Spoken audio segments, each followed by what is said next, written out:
पर मैं आपको एक चीज बताना चाहता हूं कि भारतीय जनता पार्टी के जो मतदाता थे, जो उनका भरोसा भारतीय जनता पार्टी पे था, 1% भी पूरे प्रदेश नहीं, पूरे देश में कहीं घटा नहीं है साथियों। 1 भी प्रतिशत नहीं घटा है। ये डंके की चोट पे कह सकता हूं, हवा हवाई कोई भी कहता हो, लेकिन अगर आप कागज लेकर के बैठ के और देखेंगे तो भारतीय जनता पार्टी का कहीं वोट नहीं घटा है साथियों। गुमराह करके बाबा साहब अम्बेडकर के संविधान को लोकसभा के पूर्व सांसद बदल दिया जाएगा, इस तरह की भ्रांतियां फैला करके और 8,500 रुपए महिलाओं को दिया जाएगा, इस तरीके का झूठ बोल के समय की ललक रखते हैं। भारत की जनता को बेवकूफ बनाने का काम विपक्ष ने किया है। और जो लोग उस समय इनके भ्रांतियों में आ गए साथियों, उनकी देन है कि उनके साथ विश्वासघात करके, उनके साथ छल करके उनका वोट लेने का काम विपक्ष ने किया है साथियों। आज जिन्होंने वोट भी दे दिया है वो भी पछता रहे हैं और वो कह रहे हैं कि मुझको बेवकूफ बना के वोट लिया गया। और साथियों, इस घिनौनी हरकत के लिए तो राहुल गांधी को और अखिलेश यादव को माफी मांगनी चाहिए साथियों। सब एक मतदाताओं को जिस तरीके से गुमराह करके वोट लेने का प्रयास किया गया, जिस तरीके से झूठ बोला गया, साथियों सरकार सबकी पहले भी रह चुकी है। जिन्होंने संविधान बदलने की बात कही, जिन्होंने ये कहा कि बाबा साहब द्वारा लिखा गया संविधान बदला जाएगा, वो अपने चरित्र पे कभी ध्यान नहीं दिए। जब उनकी सरकार थी तो उन्होंने इमरजेंसी तक लगाने का काम किया साथियों। एक ही देश में 2 निशान 2 संविधान कैसे होता था? धारा 370 को बचाने का प्रयास क्यों किया साथियों? साथियों, जो आज अपने आप को राम भक्त बता रहे हैं, जो आज अपने आप को हिंदुत्व का ढोंग रच रहे हैं, तब अयोध्या नगरी क्यों नहीं याद आई? जब आज फूल बरसता है अयोध्या में, तब उनको याद आती है अयोध्या की। और जब गोली बरसाया अपनी सरकार में, तब अयोध्या नहीं याद आई साथियों। इन्होंने गुमराह करके वोट लेने का प्रयास किया, झूठ बोल के वोट लेने का प्रयास किया। और अब भारत की जनता, उत्तर प्रदेश की जनता और संत कबीर नगर की जनता ये जान चुकी है कि बेवकूफ बना के जो वोट लेने का काम किया, दोबारा ऐसी कोई गलती होने वाली नहीं है साथियों। आप आंकड़े उठा करके देख लीजिए, जितना वोट उस समय मिला था उतना वोट लमसम अभी भी मिला है। कहीं भारतीय जनता पार्टी का वोट घटा नहीं है साथियों। और ना हमारे भारतीय जनता पार्टी के किसी भी कार्यकर्ता की किसी भी मेहनत में कोई कमी नहीं थी साथियों। हर कार्यकर्ता अपनी जेब से खर्च करके, मेहनत करके लोकसभा का चुनाव लड़ाया है साथियों। क्योंकि मैं जानता हूं विधानसभा चुनाव 2022 में लड़ा हूं, मुझे टिकट मिला। कोई मेरा राजनीतिक गॉडफादर नहीं था साथियों, न मेरा कोई राजनीतिक परिवार था, लेकिन भारतीय जनता पार्टी के सभी आम से आम बूथ अध्यक्ष से लेकर के शक्ति केंद्र प्रमुख, मंडल अध्यक्ष तक के कार्यकर्ता और जो हमारे पारिवारिक सदस्य लोग रहे, उन्होंने ईंट से ईंट बजा दी और उन्होंने भारतीय जनता पार्टी को जिताने का काम, अपने बेटे को जिताने का काम किया साथियों। मैं आपको बताना चाहता हूं, जब सीता माता का हरण हुआ था तो सीता माता जिस घर से होती थी, जनकपुर भी राजघराना था और प्रभु श्री राम भी राजघराने के थे। उस समय प्रभु श्री राम के जितने भी रिश्तेदार रहे होंगे सब राजा थे, और सीता माता के भी जितने रिश्तेदार उनके मैके पक्ष के रहे होंगे सब राजा थे। लेकिन जब रावण ने हरण किया सीता माता का, तो प्रभु श्री राम ने किसी राजा की मदद नहीं लिया साथियों। उन्होंने भालू की मदद लिया, बंदर की मदद लिया, हनुमान जी की मदद लिया, और इसलिए लिया क्योंकि रावण सोने की लंका में रहता था, और जो सोने की लंका में रहता हो वो किसी भी राजा को खरीदने में कितना समय उसको लगेगा, इसकी कल्पना करिए। प्रभु श्री राम ने बंदर, भालू, इन जैसे लोगों पे विश्वास किया, हनुमान जी जैसे लोगों पे विश्वास किया और लंका को जीता है। साथियों, इसी तरीके से खलीलाबाद विधानसभा में जब मुझे लंका जीतना था तो जो हमारे बैठे हुए आप सब हनुमान हैं, आप सब की देन थी कि मैं लंका जीता। साथियों, एक एक कार्यकर्ता ईमानदारी से लगा था, तब मैं विधायक बना हूं, और डंके की चोट पे कहता हूं कि आज मैं विधायक हूं पूरे उत्तर प्रदेश में। अगर किसी विधानसभा में बूथ अध्यक्ष का नाम किसी भी कार्य योजना के पट पे लिखा जाता होगा तो सिर्फ संत कबीर नगर विधानसभा है साथियों, खलीलाबाद विधानसभा है। हमारे बूथ अध्यक्ष का नाम, शक्ति केंद्र प्रमुख का नाम, हमारे छोटे से छोटे कार्यकर्ता का सम्मान अगर कहीं होता है तो इस विधानसभा में निश्चित होता है। साथियों, मैं अपने हर विधायक निधि द्वारा लिखे गए पट पे जितने भी बोर्ड लगते हैं उसमें सब में हमारे बूथ अध्यक्ष का नाम साथियों लिखा जाता है। बहुत छोटी चीज है ये कि बूथ अध्यक्ष का नाम लिखवा देना, बहुत छोटी चीज है, लेकिन साथियों इससे आदमी की सोच पता चलती है कि हमारे बूथ अध्यक्ष का सम्मान कितना उसके जनप्रतिनिधि के मन में है। साथियों यहां बहुत लोग बैठे हैं, श्रीवास्तव जी बैठे हैं, हमारे शक्ति केंद्र प्रमुख हैं। इनके बिटिया का ट्रांसफर था,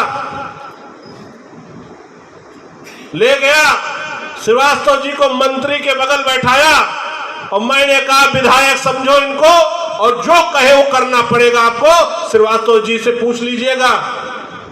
मैंने कहा इनको मंत्री समझिए और इनका काम करके बताइए। हमारे रामनारायण शर्मा जी हैं, एक अधिकारी ने इनके साथ बदतमीजी किया था, उसने कहा हम 370 मंडल अध्यक्ष को जानते हैं। उस दिन रामनारायण शर्मा मध्य प्रदेश चुनाव ड्यूटी में था, कॉन्फ्रेंस लेकर के मैंने उसको समझाने का काम किया, और उसी दिन रामनारायण शर्मा को बुला करके उसने सम्मानित किया, और उसने कहा कि मैं सिर्फ अब आज के बाद 4 मंडल अध्यक्ष यहाँ जानता हूं और 1 नगर अध्यक्ष जानता हूं इस विधानसभा में। साथियों,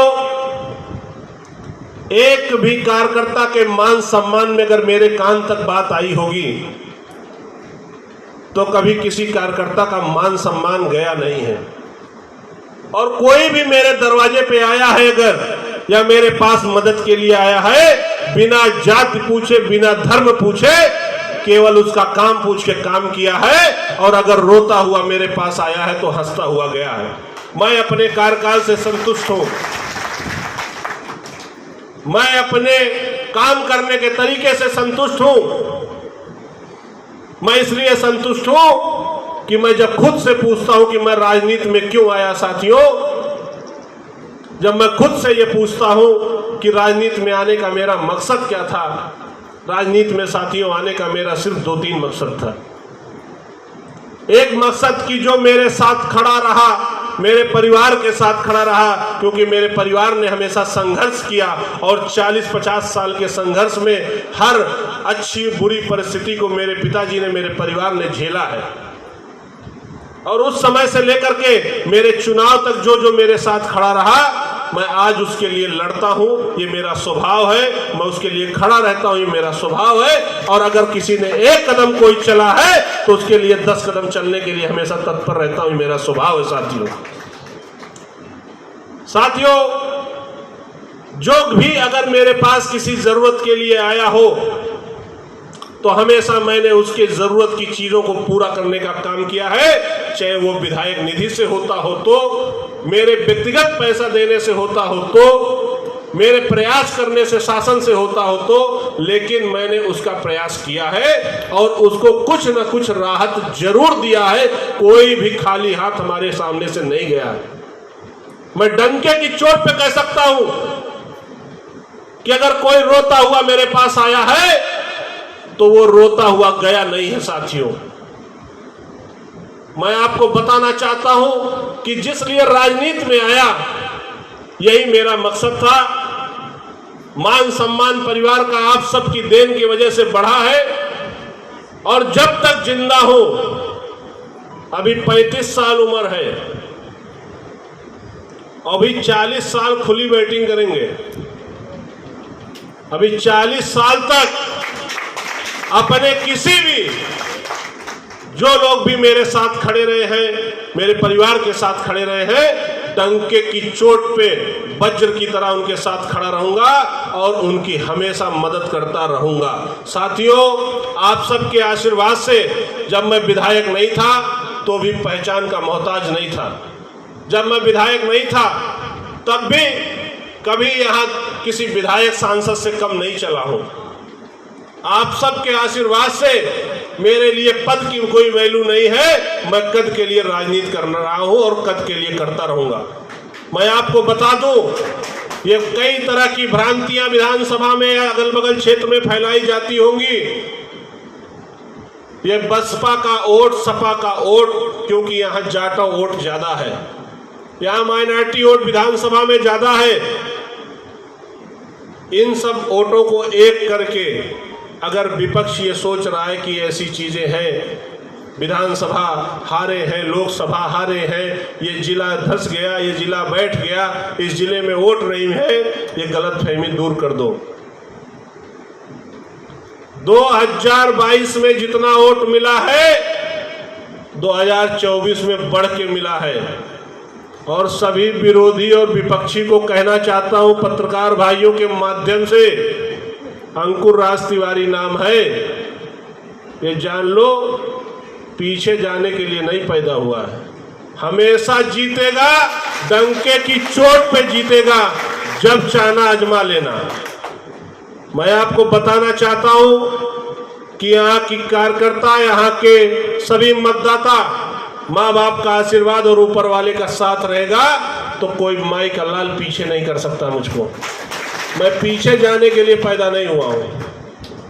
मैं आपको बताना चाहता हूं, मैं जितने लोगों की दुआएं लेता हूं, जितने लोगों का आशीर्वाद लेता हूं, उससे मुझे हौसला मिलता है और उस हौसले की वजह से मैं रोज कुछ न कुछ आगे जाता हूं। साथियों, विकास के नाम पे 20-25 सालों में इस विधानसभा में जो विकास नहीं हुआ, वो विकास 2 सालों के अंदर इस विधानसभा में हुआ है। साथियों, जिन सड़कों को बचपन से मैं देखता था टूटी है, पचपोखरी से लेकर बनकटिया तक की सड़क 15-20 सालों से टूटी थी और चौड़ीकरण होकर के 40 करोड़ रुपए का बजट पास होकर के उस सड़क चौड़ीकरण हो रही है। इसी तरीके से कई जगह विकास के काम, समा माता मंदिर पोखरा हो, यहाँ पे पानी का जल जमा होता था हमारे संत कबीर नगर में। जितनी चीजें मैंने सोचा था वो निश्चित तौर पे दिन प्रतिदिन आगे बढ़ रही है और खलीलाबाद विकास के पथ पे आगे बढ़ता जा रहा। साथियों, मैंने नेता बन करके नहीं, बेटा बन करके इस विधानसभा की सेवा करने का संकल्प लिया था और बेटा बन करके ही आजीवन संकल्प लेके काम करता रहूंगा। साथियों, आप सबके प्रयास ने इस विधानसभा को जिताया है। जितना वोट 22 में मिला था उससे ज्यादा वोट आपने 24 में दिया है। साथियों, जो कमियां रह गई हो, कुछ त्रुटियां रह गई, कुछ हमारे प्रत्याशी जी द्वारा उस समय कुछ गलतियां हुई, कुछ ऐसे लोगों को भी लाने का प्रयास किया गया जिनका राजनीति में कोई अस्तित्व नहीं रह गया है, उनको भी ज्वाइन कराने का साथियों काम किया गया। ऐसे अस्तित्व खोए लोगों को जो अपना बूथ नहीं जीत सकते, उनके दम पे लोकसभा जीतने का संकल्प सोच लिए और सपना देख लिए। कुछ ऐसे गलत सपने भी उनको नुकसान दिए। साथियों, साथियों, मैं आपको बताना चाहता हूं, संकल्प लिया है और जो आप सब लोग हैं, आप सबके प्रयास से हमेशा खलीलाबाद जीता है और निश्चित जीतेगा। आप सबका आशीर्वाद इसी तरीके से बना रहे। आप सब मेरा हाथ मत छोड़िएगा, मैं वादा करता हूं आपका साथ नहीं छोड़ूंगा। और एक चीज और मैं हर बैठक में कहता हूं कि अगर हमारे किसी बूथ अध्यक्ष का रास्ता ना बना हो, अगर हमारे किसी मंडल अध्यक्ष का रास्ता ना बना हो, और अगर हमारे किसी कार्यकर्ता का ऐसा रास्ता जो है, जो हमारे पद पे है, उसके घर का रास्ता ना बना हो, तो 12 बजे रात में भी देगा तो उसका रास्ता बनवाने का काम करूंगा। साथियों, बहुत बहुत धन्यवाद।